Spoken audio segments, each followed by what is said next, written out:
Full Moon sale ಬೆಳಗ್ಗೆ 9 ಗಂಟೆಯಿಂದ ರಾತ್ರಿ 12 ಗಂಟೆವರೆಗೆ ಆಗಸ್ಟ್ 28 ಒಂದು ದಿನಕ್ಕೆ ಮಾತ್ರ.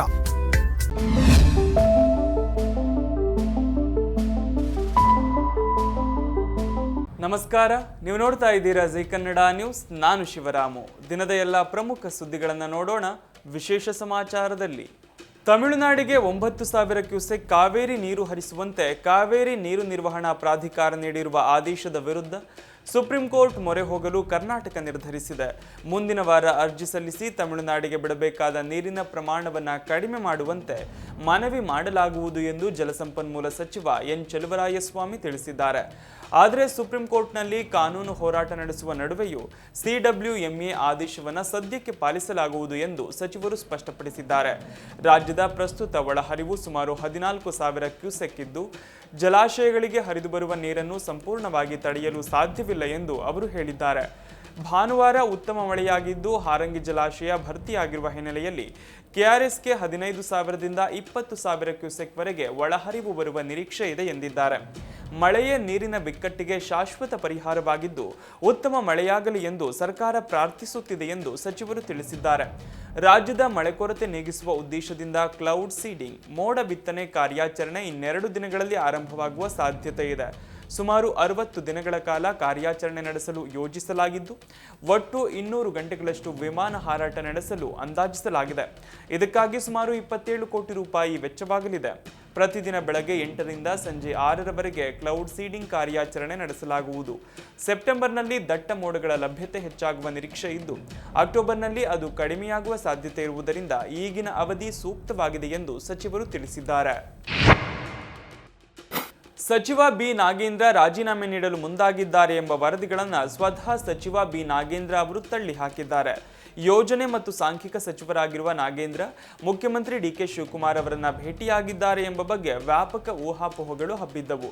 ಪಕ್ಷದ ನಾಯಕತ್ವಕ್ಕೆ ಇನ್ನು ಮುಂದೆ ಮುಜುಗರವನ್ನುಂಟು ಮಾಡಲು ತಮಗೆ ಇಷ್ಟವಿಲ್ಲದ ಕಾರಣ ಬುಧವಾರ ಸಂಜೆಯೊಳಗೆ ಸ್ವಯಂ ಪ್ರೇರಿತರಾಗಿ ರಾಜೀನಾಮೆ ನೀಡಲು ಬಯಸುವುದಾಗಿ ನಾಗೇಂದ್ರ ಅವರು ಶಿವಕುಮಾರ್ ಅವರಿಗೆ ತಿಳಿಸಿದ್ದಾರೆ ಎಂಬ ಮಾತುಗಳು ಕೇಳಿಬಂದಿದ್ದವು. ಈ ವರದಿಗಳನ್ನು ತಳ್ಳಿ ಹಾಕಿದ ನಾಗೇಂದ್ರ, ಸದ್ಯ ಮಾಧ್ಯಮಗಳಲ್ಲಿ ಪ್ರಸಾರವಾಗುತ್ತಿರುವ ವರದಿಗಳು ಸಂಪೂರ್ಣವಾಗಿ ಸತ್ಯಕ್ಕೆ ದೂರವಾಗಿವೆ. ಮುಖ್ಯಮಂತ್ರಿ ಕಚೇರಿಯಿಂದ ನನಗೆ ಯಾವುದೇ ಕರೆ ಬಂದಿಲ್ಲ ಮತ್ತು ರಾಜೀನಾಮೆಗೆ ಸಂಬಂಧಿಸಿದಂತೆ ಯಾವುದೇ ಚರ್ಚೆ ನಡೆದಿಲ್ಲ. ನಿಮ್ಮ ಸಹಕಾರವನ್ನು ಕೋರುತ್ತೇನೆ ಎಂದು ಹೇಳಿದ್ದಾರೆ ಎಂದು ಅವರ ಕಚೇರಿ ಹೇಳಿಕೆಯಲ್ಲಿ ತಿಳಿಸಿದೆ. ವಾಲ್ಮೀಕಿ ನಿಗಮದಲ್ಲಿ ನಡೆದಿರುವ ಅಕ್ರಮದ ಆರೋಪಕ್ಕೆ ಸಂಬಂಧಿಸಿದಂತೆ ಸಚಿವ ನಾಗೇಂದ್ರ ಅವರನ್ನ ಸಂಪುಟದಿಂದ ಕೈಬಿಡುವಂತೆ ಪ್ರತಿಪಕ್ಷ ಆಗ್ರಹಿಸುತ್ತಿವೆ. ವಿಧಾನಸೌಧದ ಒಳಗೆ ಮತ್ತು ಹೊರಗೆ ಘೋಷಣೆಗಳನ್ನು ಕೂಗುವ ಹಾಗೂ ಪ್ರತಿಭಟನೆ ನಡೆಸುವ ಮೂಲಕ ವಿರೋಧ ಪಕ್ಷವು ಕರ್ನಾಟಕ ವಿಧಾನಮಂಡಲದ ಮುಂಗಾರು ಅಧಿವೇಶನಕ್ಕೆ ಅಡ್ಡಿಪಡಿಸಿತ್ತು.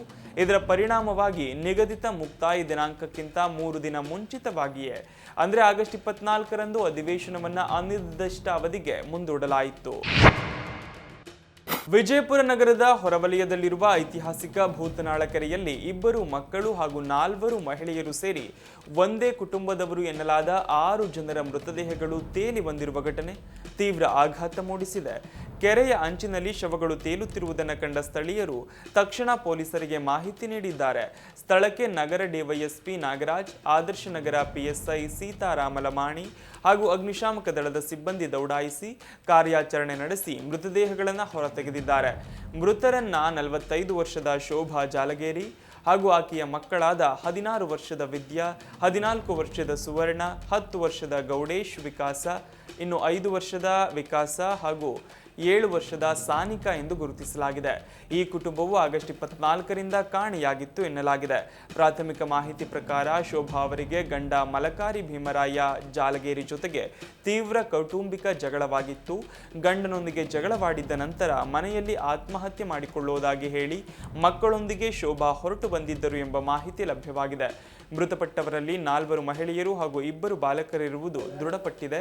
ಈ ಅನಾಹುತಕ್ಕೆ ನಿಖರ ಕಾರಣ ಏನೆಂಬುದು ಇನ್ನೂ ಸ್ಪಷ್ಟವಾಗಿಲ್ಲ.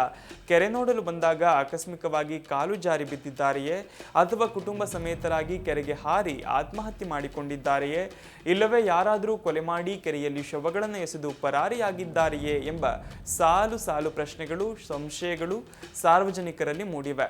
ಪೊಲೀಸರು ಶವಗಳ ಗುರುತು ಪತ್ತೆಗೆ ತೀವ್ರ ಜಾಲ ಬೀಸಿದ್ದು ಸುತ್ತಮುತ್ತಲಿನ ಪೊಲೀಸ್ ಠಾಣೆಗಳಲ್ಲಿ ದಾಖಲಾಗಿರುವ ಕಾಣೆಯಾದ ದೂರುಗಳನ್ನು ಪರಿಶೀಲಿಸುತ್ತಿದ್ದಾರೆ. ಮರಣೋತ್ತರ ಪರೀಕ್ಷೆ ಹಾಗೂ ಪೊಲೀಸ್ ತನಿಖೆಯ ನಂತರವಷ್ಟೇ ಈ ಸರಣಿ ಸಾವಿನ ಹಿಂದಿನ ನೈಜ ಸತ್ಯಾಂಶ ಹೊರಬರಬೇಕಿದೆ. ಆದರ್ಶ ನಗರ ಪೊಲೀಸ್ ಠಾಣಾ ವ್ಯಾಪ್ತಿಯಲ್ಲಿ ಪ್ರಕರಣ ದಾಖಲಾಗಿದೆ.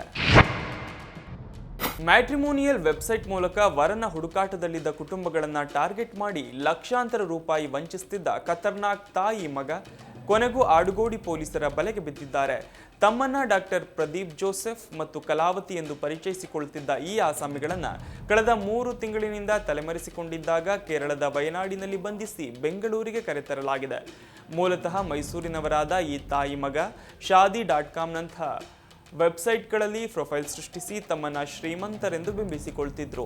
ಪ್ರದೀಪ್ ಜೋಸೆಫ್ ತಾನು PhD ಮಾಡಿರೋ ಡಾಕ್ಟರೇಟ್ ಪದವೀಧರ ಅಂತ ನಂಬಿಸಿ ಮೈಸೂರಿನ ಬಾಡಿಗೆ ಬಂಗಲೆಯನ್ನ ತನ್ನದೇ ಅಂತ ಬಿಲ್ಡಪ್ ನೀಡ್ತಿದ್ದ. ಮದುವೆ ಮಾತುಕತೆ ನಡೆದು ಸಂಬಂಧ ಕುದುರಿದ ನಂತರ ತುರ್ತಾಗಿ ಹಣದ ಅಗತ್ಯ ಇದೆಯಂತ ವಧುವಿನ ಕಡೆಯವರಿಂದ ಲಕ್ಷಾಂತರ ರೂಪಾಯಿ ಪಡೆದು ಪರಾರಿಯಾಗೋದನ್ನೇ ಪ್ರೊಫೆಷನ್ ಮಾಡಿಕೊಂಡಿದ್ದ. ಬೆಂಗಳೂರು ಮೂಲದ ಕುಟುಂಬವೊಂದು ತಮ್ಮ ಮಗಳ ಮದುವೆಗೆ ಇವನ ಬಣ್ಣದ ಮಾತುಗಳನ್ನು ನಂಬಿ ಮದುವೆಗೆ ಸಿದ್ಧತೆ ಮಾಡಿಕೊಂಡಿತ್ತು. ಅಷ್ಟೇ ಅಲ್ಲದೆ ಬಂಧು ಮಿತ್ರರಿಗೆ ಆಹ್ವಾನ ಪತ್ರಿಕೆಯನ್ನು ಹಂಚಿ ಮುಗಿಸಿತ್ತು. ಈ ಹಂತದಲ್ಲಿ ಮೈಸೂರು ಮೂಲದ ವ್ಯಕ್ತಿಯೊಬ್ಬರು ಸಾಕ್ಷಿ ಸಮೇತ ಈತನ ಅಸಲಿಯತ್ತನ್ನ ವಧುವಿನ ಕುಟುಂಬಕ್ಕೆ ತಿಳಿಸಿದಾಗ ಆಘಾತಕಾರಿ ಸತ್ಯ ಹೊರಬಿದ್ದಿದೆ. ಈ ಇಬ್ಬರು ಈಗಾಗಲೇ 10ಕ್ಕೂ ಹೆಚ್ಚು ಮಹಿಳೆಯರಿಗೆ ಇದೇ ರೀತಿ ವಂಚಿಸಿರುವುದು ಬೆಳಕಿಗೆ ಬಂದಿದೆ. ವಧುವಿನ ಕುಟುಂಬ ನೀಡಿದ ದೂರಿನನ್ವಯ ಆಡುಗೋಡಿ ಪೊಲೀಸರು ಮೈಸೂರಿಗೆ ಬಂದು ದಾಳಿ ನಡೆಸಿದಾಗ ಆರೋಪಿಗಳು ಕಾರಿನಲ್ಲಿ ಎಸ್ಕೇಪ್ ಆಗಿದ್ರು. ಕೊನೆಗೂ ತಾಂತ್ರಿಕ ಕಾರ್ಯಾಚರಣೆ ನಡೆಸಿದ ಪೊಲೀಸರು ವಯನಾಡಿನಲ್ಲಿ ಇಬ್ಬರನ್ನು ಲಾಕ್ ಮಾಡಿದ್ದಾರೆ. ಮ್ಯಾಟ್ರಿಮೋನಿಯಲ್ ಸೈಟ್ಗಳಲ್ಲಿ ವಧುವರರ ಹುಡುಕಾಟ ನಡೆಸುವವರು ಎಚ್ಚರಿಕೆಯಿಂದ ಇರಬೇಕೆಂದು ಪೊಲೀಸರು ಎಚ್ಚರಿಸಿದ್ದಾರೆ. ಕರ್ನಾಟಕದಲ್ಲಿ ಮುಂಗಾರು ಚುರುಕುಗೊಂಡಿದ್ದು ಹಲವು ಜಿಲ್ಲೆಗಳಲ್ಲಿ ಮುಂದಿನ 2 ದಿನವೂ ಮಳೆಯಾಗುವ ಸಾಧ್ಯತೆ ಇದೆ.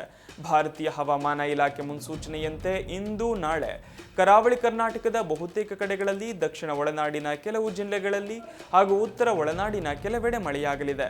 ಈ ನಡುವೆ ಕೊಡಗಿನ ಭಾಗಮಂಡಲದಲ್ಲಿ ಬರೋಬ್ಬರಿ 15 ಸೆಂಟಿಮೀಟರ್ ಮಳೆ ದಾಖಲಾಗಿರುವುದು ಗಮನಾರ್ಹ. ಅದರಂತೆ ದಕ್ಷಿಣ ಕನ್ನಡ, ಉಡುಪಿ ಮತ್ತು ಉತ್ತರ ಕನ್ನಡ ಜಿಲ್ಲೆಗಳ ಬಹುತೇಕ ಕಡೆಗಳಲ್ಲಿ ಸಾಧಾರಣ ಮಳೆಯಾಗುವ ಸಾಧ್ಯತೆ ಇದೆ. ಕರಾವಳಿ ಭಾಗದಲ್ಲಿ ಮುಂಗಾರು ಸಾಮಾನ್ಯವಾಗಿದ್ದು ಬಹುತೇಕ ಪ್ರದೇಶಗಳಲ್ಲಿ ಮಳೆ ದಾಖಲಾಗಿದೆ. ಮುಂದಿನ 2 ದಿನಗಳಲ್ಲೂ ಕರಾವಳಿ ಜಿಲ್ಲೆಗಳಲ್ಲಿ ಮಳೆಯ ವಾತಾವರಣ ಮುಂದುವರಿಯುವ ನಿರೀಕ್ಷೆ ಇದೆ. ಇನ್ನು ಉತ್ತರ ಒಳನಾಡಿನ ಬೆಳಗಾವಿ, ಧಾರವಾಡ ಮತ್ತು ಹಾವೇರಿ ಜಿಲ್ಲೆಗಳ 1-2 ಕಡೆಗಳಲ್ಲಿ ಸಾಧಾರಣ ಮಳೆ ಸಾಧ್ಯತೆ ಇದೆ. ಇನ್ನು ಬಾಗಲಕೋಟೆ, ಬೀದರ್, ಗದಗ, ಕಲಬುರಗಿ, ಕೊಪ್ಪಳ, ರಾಯಚೂರು, ವಿಜಯಪುರ ಮತ್ತು ಯಾದಗಿರಿ ಜಿಲ್ಲೆಗಳ 1-2 ಕಡೆಗಳಲ್ಲಿ ಹಗುರ ಮಳೆಯಾಗುವ ಮುನ್ಸೂಚನೆ ನೀಡಲಾಗಿದೆ. ಉತ್ತರ ಒಳನಾಡಿನಲ್ಲಿ ಮುಂಗಾರು ದುರ್ಬಲವಾಗಿದ್ದರೂ ಕೆಲವು ಪ್ರದೇಶಗಳಲ್ಲಿ ಮಳೆಯಾಗುತ್ತಿದೆ. ಶಿವಮೊಗ್ಗ, ಚಿಕ್ಕಮಗಳೂರು, ಹಾಸನ ಮತ್ತು ಕೊಡಗು ಜಿಲ್ಲೆಗಳ 1-2 ಕಡೆಗಳಲ್ಲಿ ಹಗುರದಿಂದ ಸಾಧಾರಣ ಮಳೆಯಾಗುವ ಸಾಧ್ಯತೆ ಇದೆ. ಬಳ್ಳಾರಿ, ಬೆಂಗಳೂರು ಗ್ರಾಮಾಂತರ, ಬೆಂಗಳೂರು ನಗರ, ಚಾಮರಾಜನಗರ, ಚಿಕ್ಕಬಳ್ಳಾಪುರ, ಚಿತ್ರದುರ್ಗ, ದಾವಣಗೆರೆ, ಕೋಲಾರ, ಮಂಡ್ಯ, ಮೈಸೂರು, ರಾಮನಗರ, ತುಮಕೂರು ಮತ್ತು ವಿಜಯನಗರ ಜಿಲ್ಲೆಗಳ 1-2 ಕಡೆಗಳಲ್ಲಿ ಹಗುರ ಮಳೆಯ ಮುನ್ಸೂಚನೆ ಇದೆ. ಬೆಂಗಳೂರು ನಗರ ಮತ್ತು ಗ್ರಾಮಾಂತರ ಸೇರಿದಂತೆ ದಕ್ಷಿಣ ಒಳನಾಡಿನ ಹಲವು ಜಿಲ್ಲೆಗಳಲ್ಲಿ ಮುಂದಿನ 2 ದಿನಗಳಲ್ಲಿ 1-2 ಕಡೆಗಳಲ್ಲಿ ಹಗುರ ಮಳೆಯಾಗುವ ಸಾಧ್ಯತೆ ಇದೆ. ಹೀಗಾಗಿ ರಾಜಧಾನಿ ಬೆಂಗಳೂರು ಸೇರಿದಂತೆ ಮಳೆ ಮುನ್ಸೂಚನೆ ಇರುವ ಜಿಲ್ಲೆಗಳಲ್ಲಿ ಮೋಡ ಕವಿದ ವಾತಾವರಣ ಮತ್ತು ತುಂತುರು ಮಳೆಯ ಸಾಧ್ಯತೆ ಮುಂದುವರಿಯಲಿದೆ. ರಾಜಧಾನಿ ಬೆಂಗಳೂರಿನ ಪ್ರತಿಷ್ಠಿತ ಬೌರಿಂಗ್ ಕ್ಲಬ್ನಲ್ಲಿ ಆಹಾರ ಸುರಕ್ಷತೆ ಮತ್ತು ಗುಣಮಟ್ಟ ಇಲಾಖೆ ಅಧಿಕಾರಿಗಳು ನಡೆಸಿದ ತಪಾಸಣೆ ವೇಳೆ ಭಾರೀ ಲೋಪಗಳು ಬೆಳಕಿಗೆ ಬಂದಿವೆ. ಕ್ಲಬ್ನ ಅಡುಗೆ ಮನೆಯಲ್ಲಿ ಜಿರಳೆಗಳು ಪತ್ತೆಯಾಗಿರುವುದಲ್ಲದೆ ನೈರ್ಮಲ್ಯ ಹಾಗೂ ಲೇಬಲಿಂಗ್ ನಿಯಮಗಳ ಉಲ್ಲಂಘನೆ ಕಂಡುಬಂದಿದೆ.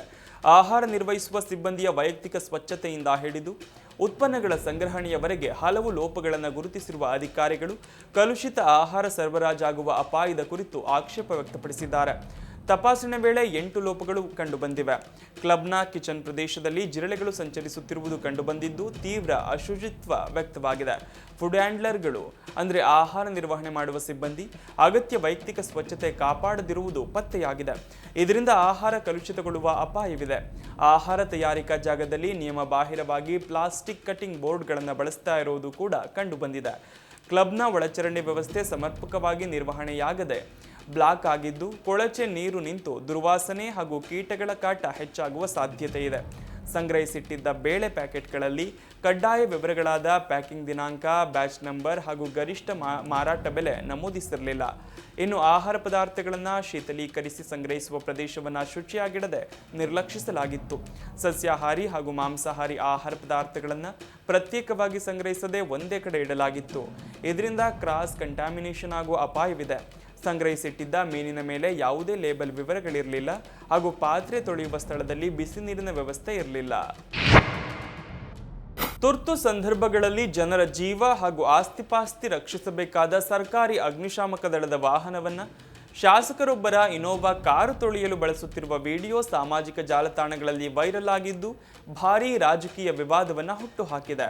ಮಧ್ಯಪ್ರದೇಶದ ಸಿಂಗ್ರೌಲಿ ವಿಧಾನಸಭಾ ಕ್ಷೇತ್ರದ ಬಿಜೆಪಿ ಶಾಸಕ ರಾಮ್ ನಿವಾಸ್ ಶಾ ಅವರ ಬೆಲೌಂಜಿಯಲ್ಲಿರುವ ಸರ್ಕಾರಿ ನಿವಾಸದ ಮುಂಭಾಗ ಈ ಘಟನೆ ನಡೆದಿದ್ದು, ಮುನ್ಸಿಪಲ್ ಕಾರ್ಪೊರೇಷನ್ನ 3 ಸಿಬ್ಬಂದಿ ಅಗ್ನಿಶಾಮಕ ವಾಹನದ ಪೈಪ್ ಮೂಲಕ ಶಾಸಕರ ಕಾರಿಗೆ ಪ್ರೆಷರ್ ನೀರು ಸಿಂಪಡಿಸಿ ತೊಳೆಯುತ್ತಿರುವುದು ದೃಶ್ಯಗಳಲ್ಲಿ ಸೆರೆಯಾಗಿದೆ. ವಿಡಿಯೋ ಬಗ್ಗೆ ಮಾಧ್ಯಮಗಳು ಪ್ರಶ್ನಿಸಿದಾಗ ಉತ್ತರಿಸಿದ ಶಾಸಕ ರಾಮ್ ನಿವಾಸ್ ಶಾ, ಜನರು ಮೊದಲು ಅರ್ಥ ಮಾಡಿಕೊಳ್ಬೇಕು, ಒಬ್ಬ ಶಾಸಕ ತನ್ನ ವಾಹನವನ್ನು ತಾನೇ ತೊಳೆಯೋಕೆ ಸಾಧ್ಯವೇ? ಈ ರೀತಿ ಮರುಪ್ರಶ್ನಿಸುವ ಮೂಲಕ ಉಡಾಫಿಯಾಗಿ ಪ್ರತಿಕ್ರಿಯಿಸಿದ್ದಾರೆ.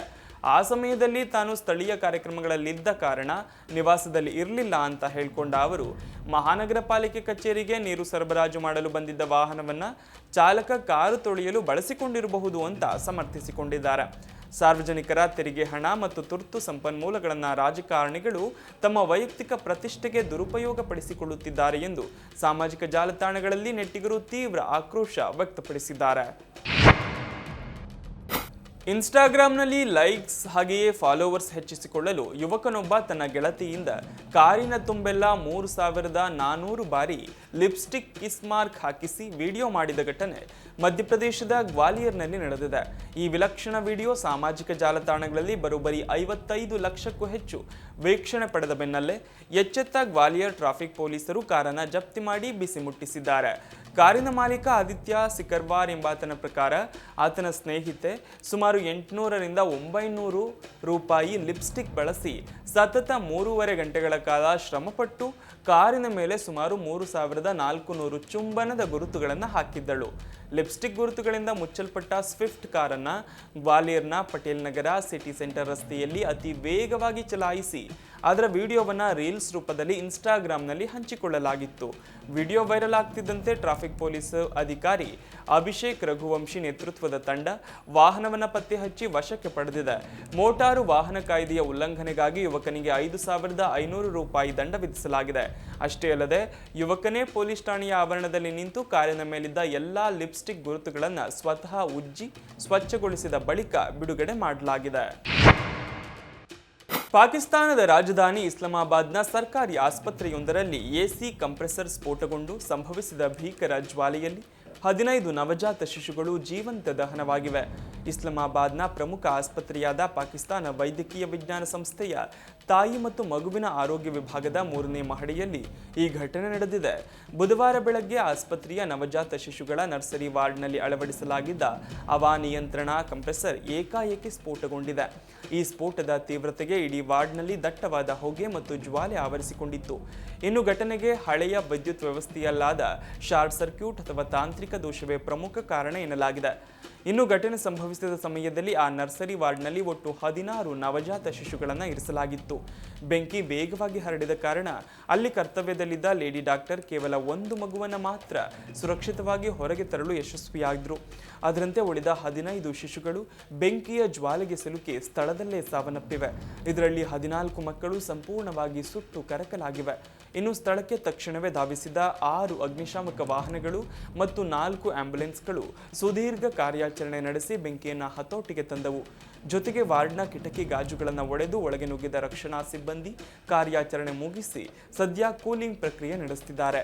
ಮುಂದುವರೆದು ಪಾಕಿಸ್ತಾನ ಪ್ರಧಾನಿ ಶೆಹಬಾಜ್ ಶರೀಫ್ ಈ ದುರಂತಕ್ಕೆ ತೀವ್ರ ಸಂತಾಪ ಮತ್ತು ಆಘಾತ ವ್ಯಕ್ತಪಡಿಸಿದ್ದು ತಕ್ಷಣವೇ ತನಿಖೆ ನಡೆಸಿ ವರದಿ ನೀಡುವಂತೆ ಆದೇಶಿಸಿದ್ದಾರೆ. ಇದಿಷ್ಟು ಈ ದಿನದ ಪ್ರಮುಖ ಸುದ್ದಿ. ನೋಡ್ತಾ ಇರಿ ಜಿ ಕನ್ನಡ ನ್ಯೂಸ್, ಸತ್ಯವೇ ಸುದ್ದಿಯ ಜೀವಾಳ.